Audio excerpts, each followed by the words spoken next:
La primera de esas propiedades se llama desigualdad de Jordan y enuncia lo siguiente, que si uno toma cualquier número tita real entre 0 y pi sobre 2 y le calcula seno, seno de ese ángulo va a ser mayor o igual que 2 tita sobre pi y menor o igual que tita.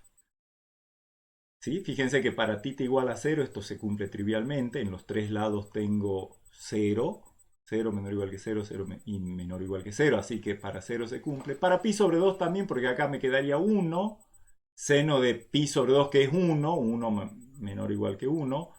Y menor o igual que pi sobre 2 que es 1.57 y algo. O sea que en los extremos esto se cumple trivialmente. Pero lo que puede sorprender un poquito, si es que no estamos al tanto, es que se cumple también para todo tita intermedio.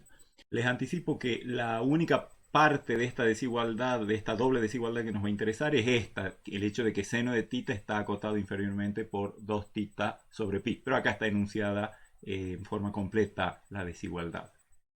La verdad es que una demostración gráfica anda bárbara en el sentido de que si yo a la función seno la superpongo con la recta que corresponde a 2 tita sobre pi o 2x sobre pi, digamos, no importa cómo se llaman las variables, y con la gráfica de la función identidad, tengo esta situación, la función identidad, que es la primera diagonal, se mantiene por encima de seno, lo cual es bastante esperable porque la recta tangente a seno en 0 es justo la recta igual a x. Y aparte la derivada de seno, que es el coseno, arranca en 1 y después va decreciendo, así que uno espera que seno de x se mantenga por debajo de x, eso se puede demostrar de varias maneras, no hay mucha duda. Pero lo que sí puede sorprender es que seno de tita sea superior siempre, tenga como cota inferior a 2 tita sobre pi, que gráficamente se puede ver. Si yo dibujo la correspondiente recta y la gráfica de la función seno, veo que siempre seno está por encima de esa recta. Pero me gusta la demostración que hace Jordan y uno hace un pequeño recordatorio sobre una propiedad de las funciones decrecientes y después ve que la demostración de esa propiedad, de la parte que nos interesa, insisto, se hace bastante rápido. Si uno tiene una función decreciente, digamos, ¿sí? Vamos a imaginar esa función desde, digamos, desde 0 en adelante la voy a analizar. Si me paro en un tita cualquiera, ¿cuál es el valor medio que ha tomado la función desde que el argumento x subió desde 0 hasta tita? Y bueno, básicamente, intuitivamente uno diría, bueno, me voy fijando qué valores va tomando la función y hago una especie de promedio. Ahora, como tengo muchos valores, infinitos valores de x, ese promedio se complica, pero como lo resolvieron los matemáticos de hace un par de siglos, dijeron, bueno, el valor medio es justamente, si la función es continua, si es continua, el área bajo la curva, hay un x en el intervalo de integración tal que el valor de la función en ese x multiplicado por el ancho del intervalo es igual al área bajo la curva. Eso ustedes, por supuesto, que lo recordarán, los teoremas de valor medio integrales, ¿sí? ¿Cómo se mide entonces eso? Bueno, el valor medio sería 1 sobre tita, o sea, el ancho del intervalo, por el área bajo la curva, que es la integral entre, si arrancamos en 0, integral de 0 a tita de la función que yo tenga acá, ¿sí? Y lo que interesa es que si la función es decreciente, ese valor medio va decreciendo conforme tita va aumentando. Con ese prolegómeno vamos a volver a nuestras diapositivas y veamos el razonamiento que hizo Jordan. Dice, bueno, como coseno de x es decreciente en el intervalo 0 pi sobre 2, su valor promedio, o sea, su valor medio, entre 0 y algún tita que yo tome cualquiera dentro de ese intervalo, que se calcula como decíamos hace un rato, 1 sobre tita por la integral de la función, en este caso coseno de x diferencial x entre 0 y tita, ese valor va decreciendo a medida que tita va aumentando. Dicho sea de paso, este valor medio es fácil porque es una integral fácil. La integral de coseno entre 0 y tita es seno de tita. Y acá está por 1 sobre tita. Entonces, reitero, el razonamiento de Jordan es como coseno de x decrece en todo el intervalo 0 pi sobre 2, el valor promedio, que es esto y que es esto, va decreciendo a medida que tita crece desde 0 hasta pi sobre 2. Es lo que acabamos de decir. Entonces, si yo tomo cualquier tita en el intervalo 0 pi sobre 2, obviamente evalúo el valor promedio en tita y evalúo el valor promedio en pi sobre 2 y tengo que el valor promedio en tita es mayor o igual que el valor promedio en pi sobre 2. O sea, 1 sobre tita seno de tita es mayor o igual que 1. O sea, esta expresión evaluada en tita, tal como está, y esta expresión evaluada en pi sobre 2, que es 1 sobre pi sobre 2 seno de pi sobre 2, que es 1, y esto queda 2 sobre pi, así que si paso multiplicando tita, me queda que seno de tita es mayor o igual que 2 tita sobre pi, como dice la parte de la desigualdad de Jordan que nos va a interesar más adelante. Muy ingeniosa la demostración sin apelar a grandes consideraciones, pero por supuesto apelando a teoremas de valor medio. La segunda propiedad, que es muy trivial, es un ejercicio de rutina en cualquier curso introductorio de cálculo, dice, para cualquier número real k, si yo integro entre 0 y pi la función e a la k seno de x con respecto a la variable x, eso da lo mismo que integrar esta misma función de 0 a pi sobre 2 y multiplicar por 2. ¿Por qué? Por la sencilla razón de que la recta la recta vertical por el valor pi sobre 2 de la abscisa es un eje de simetría para esta función. Por las dudas, digamos que lo podemos hacer más formalmente justamente a esta integral. La vamos a partir, vamos a integrar primero desde 0 hasta pi sobre 2 a la función y luego a la misma función la vamos a integrar desde pi sobre 2 hasta pi, particionar el intervalo de integración, por supuesto que lo podemos hacer. Y en esta expresión, si yo hago el cambio de variable t igual a pi menos x, me va a quedar, fíjense que la integral entre pi sobre 2 y pi de esta expresión, cuando x sea el límite inferior pi sobre 2, voy a estar en pi sobre 2. Cuando x sea el límite superior, voy a estar en, o sea, cuando x sea pi, t va a valer 0. Por otro lado, cambio de variable, e a la k, dejo la constante por supuesto como está, por seno de x, que sería pi menos t.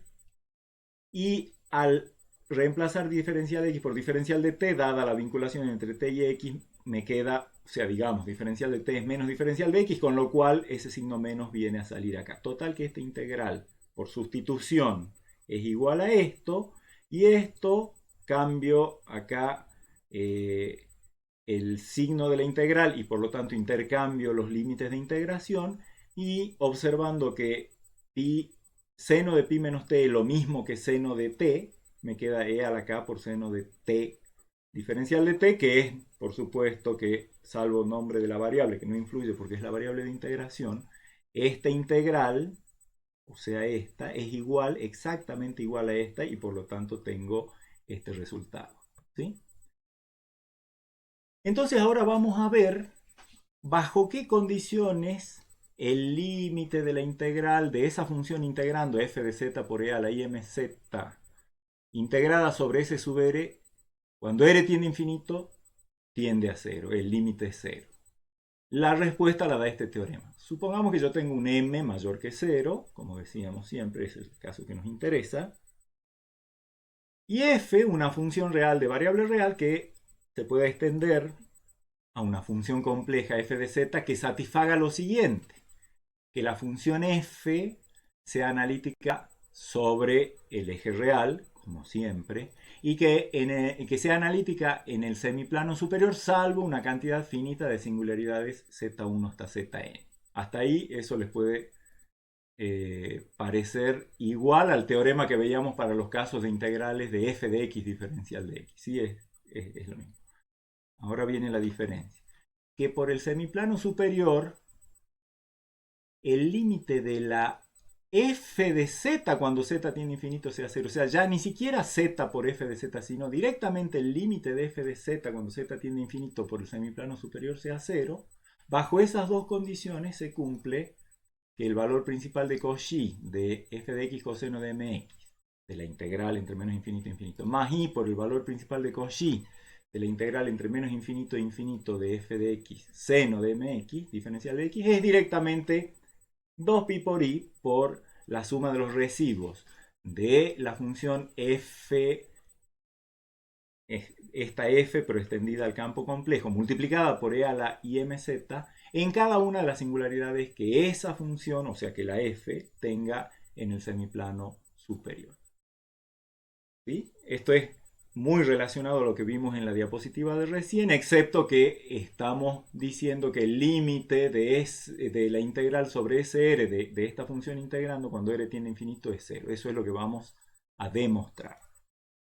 Fíjense que lo primero que tenemos que notar es que ¿cuál es la función? Si yo tengo la función f extendida al campo complejo, o sea, f de z, y la multiplico por e a la imz, lo que decíamos hace un rato es que las singularidades de esa función son las mismas que las singularidades de f de z. Así que si a f de z le pedimos que sea analítica sobre el eje real, la función f de z e a la imz también va a ser analítica sobre el eje real. Y si a la función f de z le pedimos que tenga solo una cantidad finita de singularidades en el semiplano superior, la función f de z por e a la imz también va a tener solo una cantidad finita de singularidades en el semiplano superior. Como decimos, f de z por e a la imz es analítica en R y tiene un número finito, estas mismas singularidades que tiene f en el semiplano superior. Entonces, por lo que acabamos de ver en la diapositiva anterior, ya sabemos que el valor principal de Cauchy de esta forma más i por el valor principal de Cauchy de esta expresión es igual a 2pi por i por la suma de los residuos de la función f de z e a la imz en las singularidades que la función f tiene en el semiplano superior, menos el famoso límite cuando r tiende a infinito de la función esta integrada sobre SR y el límite cuando R tiende a infinito. Entonces, ahora vamos a mostrar qué pasa bajo estas hipótesis con este límite. ¿Existe? ¿Y cuánto vale fundamentalmente? Bueno, vamos a demostrar que existe y que vale 0. Con lo cual nos va a quedar esto, que es un método de cálculo de 2, por el teorema de los residuos, de dos integrales de un solo saque, digamos. ¿Cómo sabemos que ese límite vale 0? Bueno, como hace un rato, si hay una cantidad finita de singularidades en el semiplano superior para la función f de z, entonces voy a elegir la que esté más lejos, o sea, la que tenga mayor módulo. Y si tomo cualquier SR, si tomo cualquier R más grande que esa distancia, ya por supuesto recuerden que LR con SR van a contener en su interior a todas las singularidades que la función integrando f de z por e a la imz tiene en el semiplano superior. Así que ahora fíjense que también tenemos como dato que la función f de z tiene límite 0 por el semiplano superior. Por lo tanto, yo puedo imaginarme que si tomo cualquier semicírculo, semicircunferencia suficiente, de radio suficientemente grande, la función se va haciendo de módulo cada vez más chiquito. Entonces, si defino para cada R la cantidad mr como el máximo del módulo que toma la función cuando z se mueve sobre ese R es un compacto. Y si la función f es, digamos, analítica y por lo tanto continua ya en ese R a partir de R0 en adelante, ya la función f es analítica, por lo tanto es continua y entonces alcanza su módulo. Se puede hablar del máximo del módulo de la función cuando z se mueve sobre ese R. Pero lo que me dice la hipótesis es que cuando el R es cada vez más grande, los Z están cada vez más lejos del origen y eso tiene límite, la función esta tiene límite cero, por lo tanto el MR tiende a cero cuando R tiende a infinito. ¿Sí? Eso es lo que dice la hipótesis de que el límite de f de z cuando z tiende a infinito por el semiplano superior es cero. Simplemente que el máximo de la función sobre SR se va haciendo cada vez más pequeño tendiendo a cero. Eso, como les digo, por la hipótesis. ¿Qué parametrización tenemos para SR? Bueno, vamos a usar z, voy a llamarle tita al parámetro, z de tita, r por e a la i con el parámetro tita variando entre 0 y pi, la parametrización clásica de la semicircunferencia con centro 0 y radio r desde con ángulo variando entre 0 y pi. ¿Cuánto vale z'? Como siempre, r por i por e a la i tita, ya lo hemos visto anteriormente. Entonces, ¿qué pasa para cualquier z en SR? O sea, en la semicircunferencia con centro 0 y radio R. ¿Cuánto vale I por M por Z? Y bueno, reemplacemos I por M por R por E a la I tita. A E a la I tita lo voy a escribir como coseno de tita más I por seno de tita. Al multiplicar por I por M y hacer las cuentas, va a quedar menos m por r por seno de tita, esa va a ser la parte real de esto, y la parte imaginaria va a ser m por r por coseno de tita, ahí está multiplicada por i. O sea, haciendo las cuentas, reemplazando a z por r coseno de tita más i seno de tita y distribuyendo, me queda eso. ¿Cuánto vale el módulo de e a la imz? Y bueno, recuerden que el módulo de la exponencial compleja es e elevado a la parte real del exponente, que es menos m por r por seno de tita. Por lo tanto, la integral, el módulo en realidad de la integral sobre SR de la expresión f de z por e a la imz diferencial de z, acá vamos a aplicar simplemente cosas que ya conocemos pero encadenadas. Primero voy a parametrizar la integral de una función compleja, de variable compleja sobre un contorno, es igual a la integral de la función compleja de variable real que sale de poner como límites de integración los límites de variación del parámetro, 0 a pi. O sea, estoy aplicando parametrización para la integral. Por f de z de tita, que es r por e a la i tita, por e a la imz de tita, que ya sabemos que vale esto, menos m por r seno de tita más i por m por r por coseno de tita, simplemente he reemplazado imz por lo que vale sobre sr. Ahora, por z' de tita, que es r por i por e a la i tita, diferencial de tita. ¿Sí? O sea, lo único que apliqué es definición de integral por parametrización sobre este contorno. Y el módulo de eso que lo vengo manteniendo. El módulo de una integral de una función compleja de variable real es menor o igual, recordarán ustedes, que la integral del módulo de la función compleja de variable real. Así que a toda esta función le voy a aplicar módulo. Como tengo un producto de varias cosas, bueno, veamos. El módulo de esto, que es el módulo de f de r por e a la i tita, módulo de eso. Ahora, el módulo de todo esto, que ya sabemos que es e a la menos mr seno de tita, por el módulo de r, que es r, por el módulo de i, que es 1, por el módulo de e a la i tita, que es 1, diferencial de tita. ¿Está bien? O sea, he aplicado la propiedad de que el módulo de una integral de función compleja de variable real es menor o igual que la integral del módulo de esa función y he resuelto parte a parte el módulo. Ahora, esto es menor o igual que, bueno, el r lo podría sacar afuera de la integral, entonces va a quedar integral de 0 a pi de el módulo de f de r por e a la i tita. O sea, r por e a la i tita es un complejo sobre SR, obviamente, y por lo tanto el módulo de la función evaluada en SZ no es más grande que el máximo, o sea, es menor o igual que MR directamente. O sea, este menor o igual viene porque este módulo, cuando me muevo sobre SR, este módulo es menor o igual que el máximo, que es M sub R. ¿De acuerdo? ¿Qué más queda después? Bueno, el resto lo voy a copiar como está. Saqué el R, a esto lo aproveché la monotonía de la integral para decir este menor o igual, y el resto queda como está. E a la menos mr, m por r por seno de tita. Ahora puedo sacar, fíjense que para r fijo, mr es una constante, por lo tanto puede salir fuera de la integral.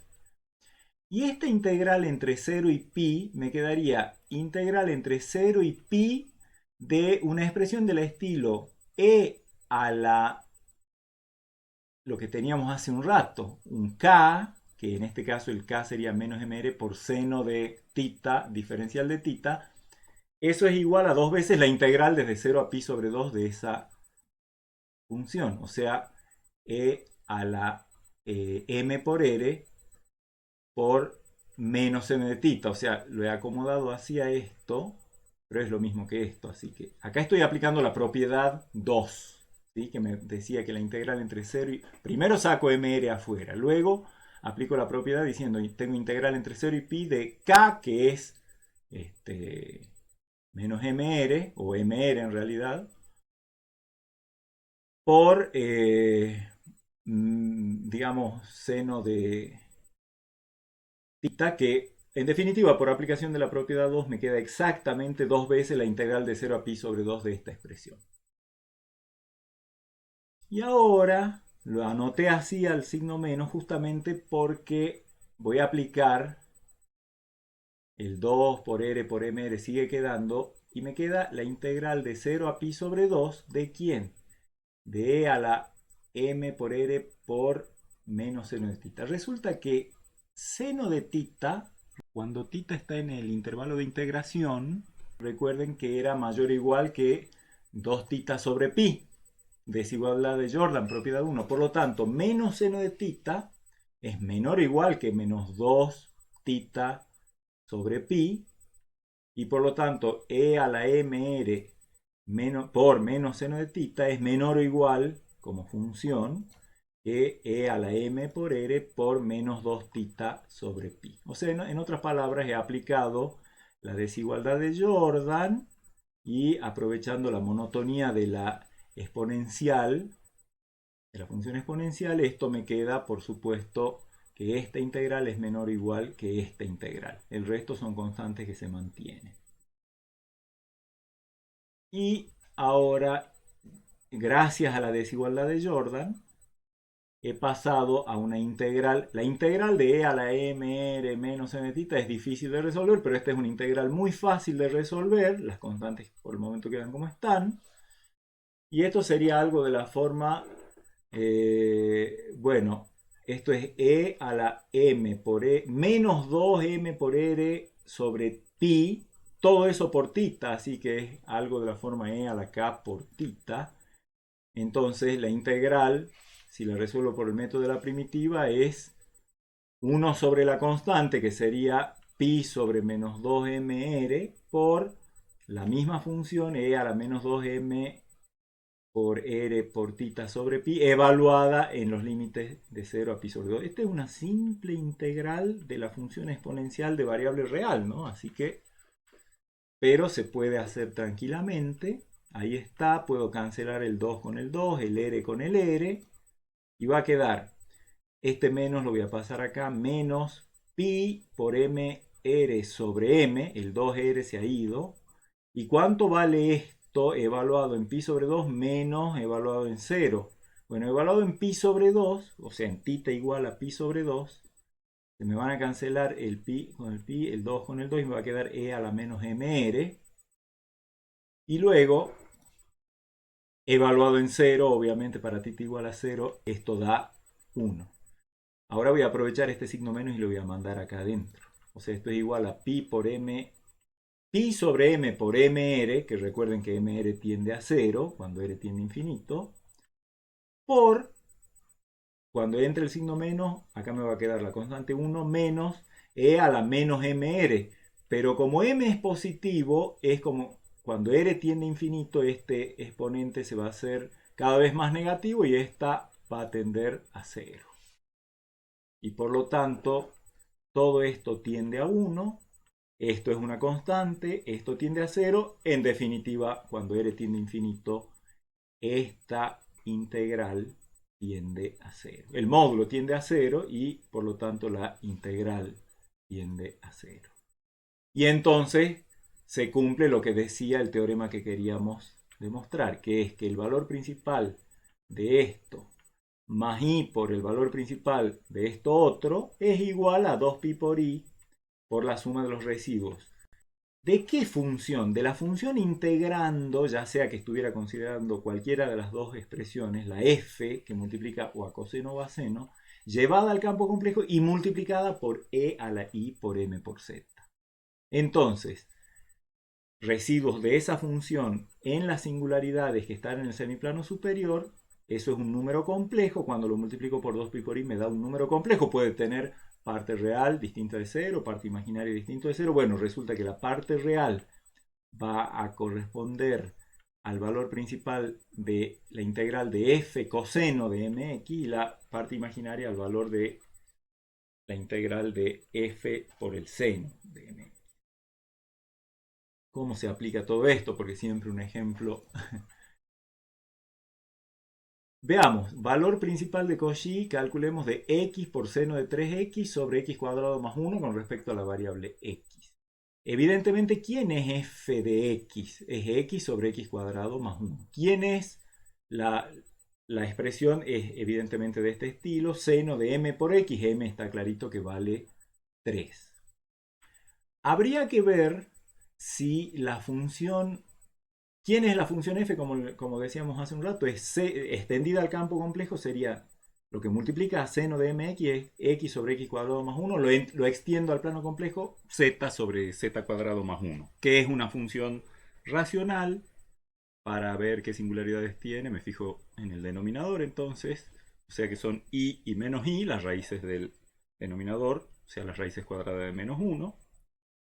Entonces no tiene singularidades sobre el eje real, primer requisito que había que vigilar para aplicar el método. Y en el semiplano superior tiene solamente a i.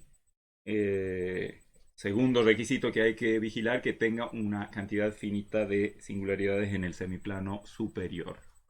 Tendría que ver si se cumple la condición de que la f tenga por el semiplano superior límite 0 cuando z tiende a infinito. Así como hace un rato hemos demostrado que z por f de z tiene límite 0 cuando la f es racional y el grado del denominador es 2 unidades mayor o más que el grado del polinomio numerador, es muy fácil demostrar de la misma manera que cuando la f es una función racional en la que el denominador es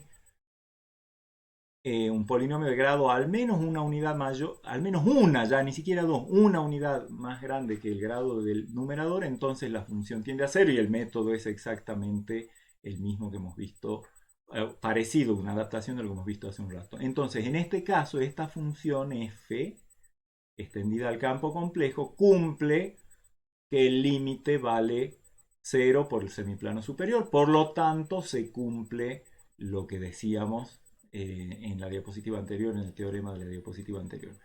Y tengo que calcular el residuo de la función f multiplicada por e a la imz. O sea, z sobre z cuadrado más 1 por e a la i por 3 por z. En todas las singularidades, en este caso hay una sola que es en i.